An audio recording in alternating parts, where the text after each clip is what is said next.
Turminha do segundo ano A, do segundo ano B, hoje é quinta-feira e quinta-feira é dia de história, tá? Na apostila de vocês hoje, nós vamos falar sobre os tipos de trabalhos, tá?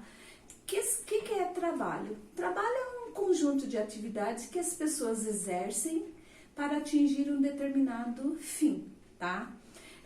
Existem dois tipos de trabalho, o trabalho braçal ou manual, tá? E o trabalho intelectual.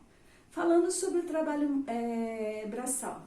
Trabalho braçal, você precisa do teu corpo, precisa da força do teu corpo para você executar aquele trabalho. Por exemplo, o pedreiro, ao construir uma casa, ele vai exigir os esforços dele, ele vai precisar do trabalho braçal dele para ele poder construir a casa dele. Uma pessoa que está fazendo uma faxina, ela vai exigir os esforços dela para poder deixar a casa limpa, tá? E depois tem o trabalho intelectual, tá? O trabalho intelectual, já está falando, você vai precisar do teu cérebro para resolver aqueles problemas.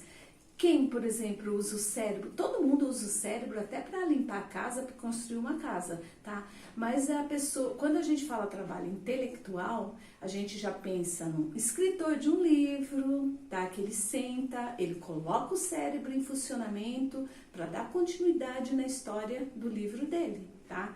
Uma pessoa que administra uma empresa, tá? Ela usa muito o cérebro, ela força o cérebro dela para resolver os problemas da empresa, tá? E também, continuando ainda falando em trabalho, tá? Existe a diferença entre emprego e profissão.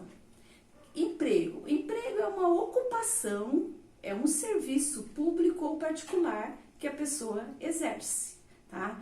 E profissão. Profissão,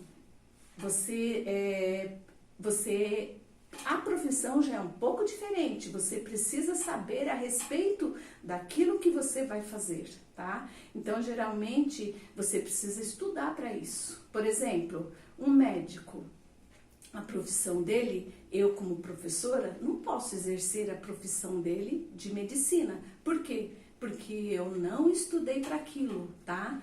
Então, o emprego é uma coisa e a profissão é outra.